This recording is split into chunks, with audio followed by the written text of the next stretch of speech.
Mais uma vez, seja bem-vindo aqui ao nosso curso, dando continuidade aqui às aulas de elaboração de currículo. Agora eu peço uma atenção especial sua, porque nós iremos entrar num conteúdo que realmente, né, tem mais peso significativo no nosso curso, nesse aulão de elaboração de currículo, beleza? Deixa eu só te dar uma situação. Como você viu nos blocos anteriores, quando eu me apresentei para você, você percebeu que eu já fui da área administrativa, ou seja, já trabalhei como assistente administrativo, assistente de RH. E nas minhas atividades como assistente de RH nas empresas que eu passei, eu trabalhei efetivamente como assistente de recrutamento e seleção. Ou seja, eu analisava junto com meus superiores os currículos que chegavam para a gente. Então, quando eu falo para você a respeito de tudo que eu vou falar aqui, é tudo coisas que eu vivenciei na prática. Ou seja, não é nada daquilo que eu li num livro, ou coisas que eu li aleatoriamente, ou a questão da minha faculdade em si. Não, foram coisas que, logicamente que além de eu ter lido, estudado a respeito de currículo, né, conversado com profissionais da área, pedido orientações de outros profissionais, eu também tive a vivência prática e própria dentro do setor de RH. Então, eu preciso que você entenda que tudo que está aqui nada mais é do que o que eu vi dentro do setor de RH. Então, o que eu vi aqui, o que está aqui dentro é exatamente aquilo que você precisa saber para elaborar um currículo de sucesso, beleza? Então, sem mais delongas, vamos lá, que o que importa é o conteúdo. Características de um bom currículo. Apresentação. Entenda comigo. Vamos supor que você está se arrumando para um encontro com o seu crush, né? Seu parceiro, sua parceira. Você vai para um encontro com ele. Tenho certeza que você vai se arrumar muito bem. Você vai manter uma aparência agradável para se encontrar com o seu crush, ou se encontrar com o seu parceiro, com a sua parceira. Às vezes o primeiro encontro, às vezes já estão namorando, já é casado, enfim. Você concorda comigo que você vai se preparar a sua apresentação física para você ter um bom encontro com seu parceiro, sua parceira? Com o currículo é a mesma coisa. Você tem que montar ele de um jeito que quem vai lê-lo entenda as situações que estão ali expostas, as informações que estejam ali expostas. Entendam que faça sentido para quem está lendo. E quem que vai ler o seu currículo é o recrutador que está procurando algum profissional para aquela vaga que está sendo ofertada, que você se candidatou. Então, o que você tem que fazer é o quê? Surpreender o recrutador com as informações do seu currículo. Mas vamos lá para a gente entender melhor o que eu quero dizer para você. Informações e dados apresentados de forma lógica. Ou seja, primeiro você começa com os dados pessoais, depois você começa com as suas formações acadêmicas, depois você começa com as experiências profissionais, os objetivos profissionais e algum contato de referência, caso a empresa pedir para você fazer isso. Ok? Legal. Tamanho ideal da fonte. Gente, eu já vi muitos currículos com um tamanho de fonte, o nome da pessoa em cima muito grande. Não é necessário que você coloque o nome da pessoa muito grande lá em cima, tá? O que você pode fazer nesse caso e é sugerido apenas, não é uma regra objetiva, não é algo que você precisa seguir, mas o ideal que para uma boa apresentação de currículo é que toda a extensão do seu currículo, todas as letras, né, o texto em si esteja na fonte Arial, o número 12. Por quê? Porque é uma letra agradável de se ler, não prejudica, não é abusiva aos olhos, beleza?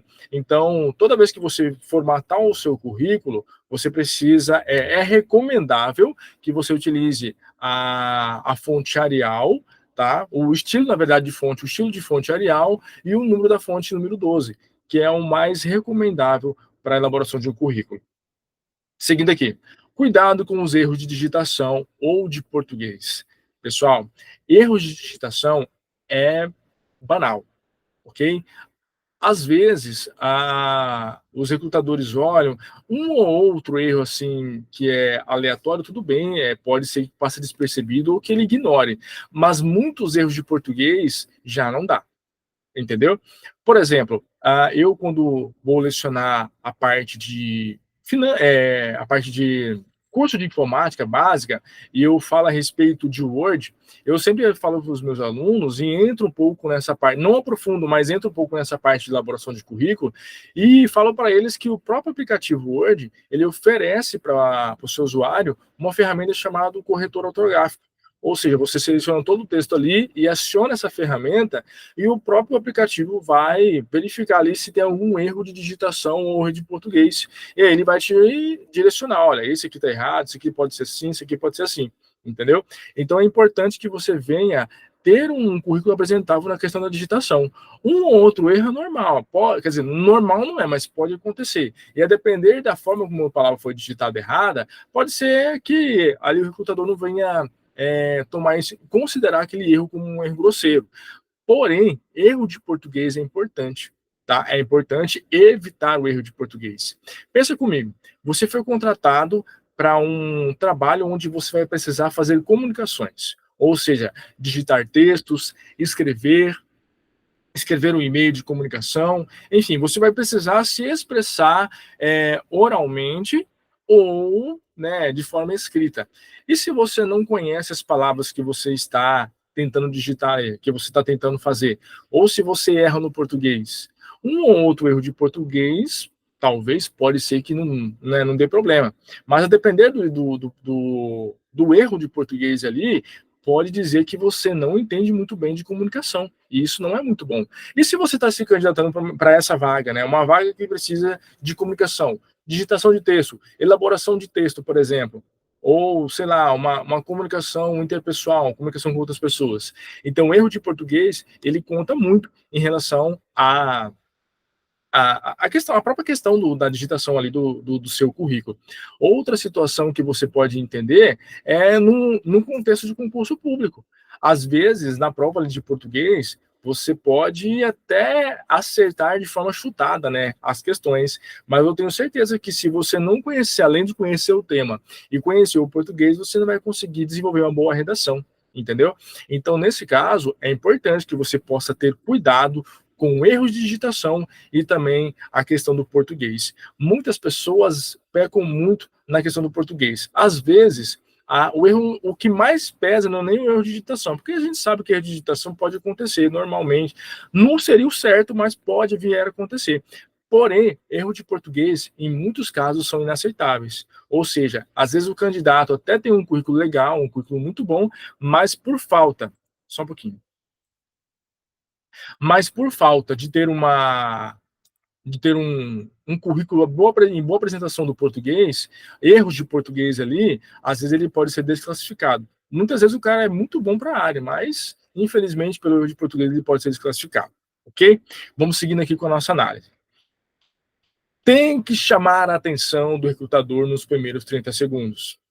Pessoal, peço o seguinte, geralmente, os 30 primeiros segundos, os 30 segundos primeiros de uma análise é o que vai saber, é o que o recrutador vai pegar para analisar o seu currículo. Pensa o seguinte, o recrutador, ele não tem somente a parte do recrutamento para fazer, certo? A pessoa que trabalha no RH, ela precisa também de fazer outras coisas inerentes ao setor de RH, folha de pagamento, controle de horas, né? Enfim, outras atividades inerentes ao setor de gestão de pessoas, RH e departamento pessoal. Porém, uma das atividades que ela precisa fazer é recrutar um novo colaborador para a empresa. Aí imagine que ela tem uma vaga, uma ou duas vagas, e aí ela receba mais de 50 currículos e o prazo para analisar esses currículos é muito pequeno. Ou seja, ela tem cerca de 50 currículos na mão dela e no máximo 1 hora e meia para analisar todos esses currículos e decidir quem que ela vai chamar para sequenciar o processo seletivo, ou seja, uma entrevista ou algo do tipo. Ela vai olhar o currículo e verificar qual o currículo, assim, de uma passada de olho, qual currículo tem maior aderência à vaga em questão. Ou seja, se o seu currículo tem muita informação, mas informações que não condizem com o que ela está precisando naquele momento, ou seja, ela vai olhar o seu currículo e possivelmente não vai se interessar naquele momento. Por quê? Porque o currículo precisa estar alinhado. Lembra que eu falei para você? O seu currículo, as informações do seu currículo, igualmente ou mais parecido possível com o que é requisitado na vaga. Se isso aqui não casa, ou seja, não tem muita, é muita diferença, você tem um currículo, mas a vaga está pedindo outras informações aqui, possivelmente o seu currículo vai ser descartado logo de cara. Então é importante que o seu currículo venha chamar a atenção do recrutador. E como que você chama a atenção do recrutador, professor? Como que eu posso fazer para chamar a atenção do recrutador? Simples. Eu preciso analisar a vaga e verificar como que eu posso confrontar. O que que eu posso colocar no meu currículo que está de acordo com o que a empresa está pedindo. Porque é isso que vai chamar a atenção do recrutador. E, logicamente, né, pessoal, nesse caso aqui, não tem como eu falar para você uma regra geral, porque isso aqui é de acordo com cada oportunidade que surge para você. Por isso que eu já falei para você aí sobre a minha mentoria individual, que você pode estar marcando comigo, e eu posso estar te auxiliando a deixar o seu currículo o mais próximo possível da vaga que está sendo ofertada, que você está querendo disputar, ok? Vamos lá, então. Seguindo aqui. Clareza e objetividade, tá? Informações devem ser curtas e precisas e ter informações que diz respeito à vaga, tá?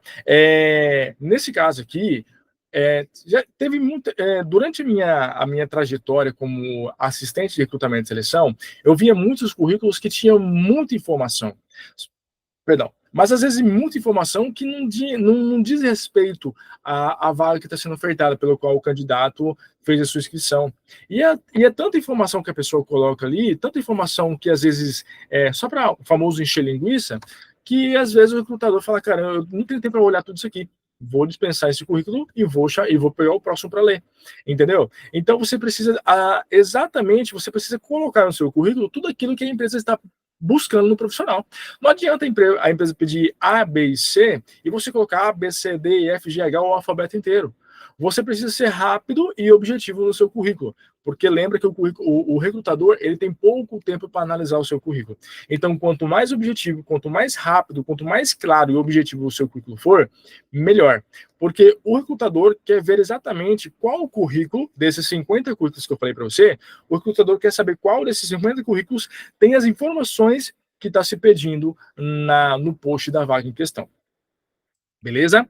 Habilidades, experiências ou conhecimentos irrelevantes ao cargo devem ficar fora. Você viu na minha apresentação lá pessoal, na minha apresentação do meu currículo profissional para professor, que eu já participei, eu já fui da área bancária e também já fui da área farmacêutica, certo? Então, nesse caso, você concorda comigo que as atividades que eu vou desenvolver, eu era da área farmacêutica, e agora eu vou para a área bancária. Qual a informação que eu aprendi na área farmacêutica que vai ser relevante na minha área bancária? Você concorda comigo que basicamente nada do que eu usei no ramo farmacêutico vai ser usado no ramo bancário? Por quê? Porque o ramo farmacêutico lida com medicamentos, lida com pessoas, né, aferição de pressão, administração de medicamentos. O ramo farmacêutico lida com dinheiro, empréstimos, financiamentos, atendimento ao cliente e tudo mais. Então, você entende que, basicamente, as informações que eu tenho da área farmacêutica não serão relevantes para a área bancária, mas quando eu já vi muitos currículos que, às vezes, a pessoa enaltece tanto uma vaga que não tinha nada a ver com a oferta que o recrutador está ofertando, que, às vezes, o próprio recrutador se perde ao analisar o currículo dessa pessoa. Então, quanto mais aderente o seu currículo for da vaga em questão, mais fácil para o recrutador identificar que você é a pessoa certa para aquela vaga. E aí te chamar para um processo seletivo e seguir aí nas demais etapas de um recrutamento e seleção. Beleza? Pessoal, para não ficar tão extenso, eu vou encerrar por aqui esse bloco, tá? Se teve alguma situação aqui que você ainda ficou com dúvidas, você entra em contato comigo pelo WhatsApp, que nós marcamos uma mentoria individual especializada para o seu caso. Beleza? Por enquanto é isso. Nos vemos nos próximos blocos. Valeu. Tchau, tchau. Grande abraço.